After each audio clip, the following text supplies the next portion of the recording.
Economics का chapter बता रहे, दूसरा दिन है, लेक्चर 2 है।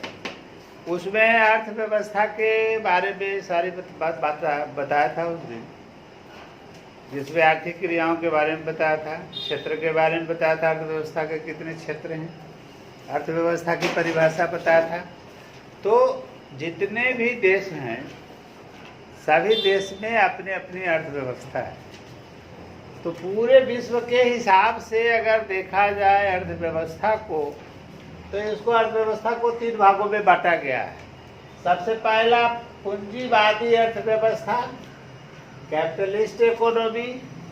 कैसे इकोनॉमी को कहा जाता है? तो कहता है कि वैसी अर्थव्यवस्था जहां उत्पादन के साधनों का स्वामित्व किसी निजी व्यक्ति के हाथों में होती है, उसका संचालन किसी निजी व्यक्ति के हाथों में होती है, वैसे उत्पादन के जो साधन हैं, जिसका सारा आमदनी और संचालन, स्वामित्व, सारा चीज किसी निजी व्यक्ति के हाथों में होता है, वैसे अर्थव्यवस्था को पूंजीवादी अर्थव्यवस्था कहा जाता है। मतलब कि पूंजीवादी अर्थव्यवस्था क्या है? तो वैसी अर्थव्यवस्था जिसमें उत्पादन के साधनों का स्वामित्व और उसका संचालन, उससे आय किसी निजी व्यक्तियों के हाथों में होती है, वैसे अर्थव्यवस्था को कहा जाता है पूंजीवादी अर्थव्यवस्था। जो अमेरिका में है, जापान में है, ऑस्ट्रेलिया में है, वैसे देश जिसमें सरकार का उसमें कोई लगाव नहीं होती है, सरकार उसमें कुछ नहीं करते, सरकार केवल टैक्स लेती है, और उसके बाद सारा संचालन उत्पादन के साधनों का, जैसे कल कारखानों का, फैक्ट्रियों का, जो भी उत्पादन के साधन बनाए जाते हैं, उसमें उसके सारे संचालन से उसके आय तक सारा एक किसी एक व्यक्ति के हाथों में होती है, या समूह के आधार पर भी कर सकता है। वैसे अर्थव्यवस्था को कहा जाता है पूंजीवादी अर्थव्यवस्था। समाजवादी अर्थव्यवस्था वैसी अर्थव्यवस्था को कहा जाता है जिसमें उत्पादन के साधनों और उसके संचालन और उसके आमदनी सरकार के हाथों में। उसका संचालन कैसे करेगा? उससे जो आय होगी वह सरकार का होगा, और वह बचत जो होती है, जो सरकार के खाते में जाती है, उसका उपयोग पूरे देश के प्रत्येक नागरिकों के भलाई के लिए, उसके विकास के लिए उस पैसे को लगाया जाता है। ऐसी व्यवस्था, ऐसे अर्थव्यवस्था को समाजवादी अर्थव्यवस्था कहा जाता है। समाजवादी अर्थव्यवस्था चीन में है, क्यूबा में है, ये सब समाजवादी अर्थव्यवस्था के अंतर्गत देश हैं।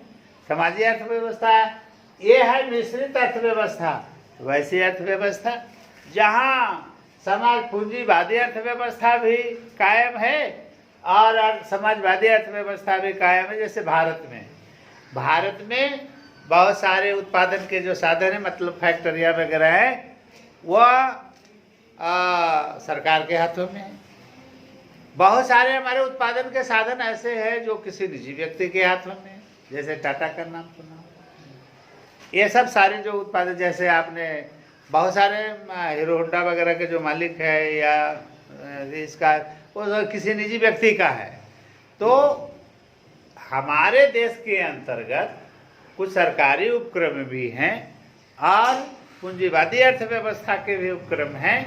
तो जिन देशों की अर्थव्यवस्था में समाजवादी और पूंजीवादी दोनों अर्थव्यवस्था कायम होती है, वैसी अर्थव्यवस्था को कहा जाता है कौन अर्थव्यवस्था? मिश्रित अर्थव्यवस्था, या भारत में मौजूद है।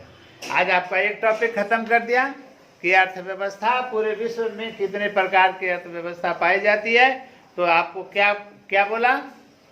3 वर्गों में बांटा, 3 रूपों में देखा गया पूरे विश्व की अर्थव्यवस्था को: पूंजीवादी अर्थव्यवस्था, समाजवादी अर्थव्यवस्था और मिश्रित अर्थव्यवस्था।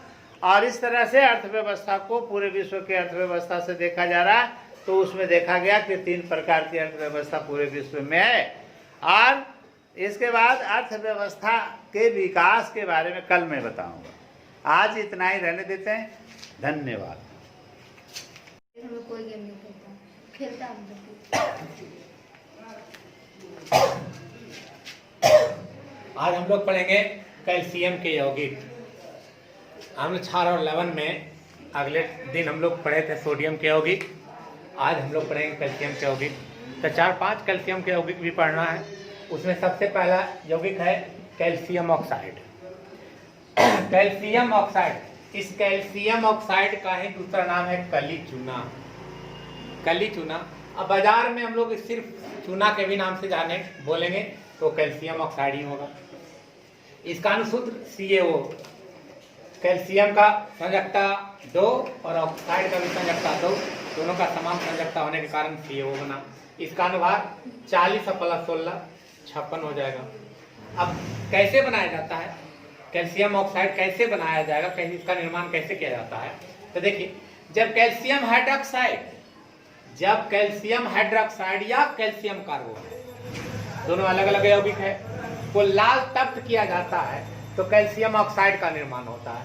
कैल्शियम हाइड्रोक्साइड CaOH2, जब इसको अगर हम गर्म करते हैं तो गर्म करने के पश्चात CaO और +CO2 का निर्माण होगा।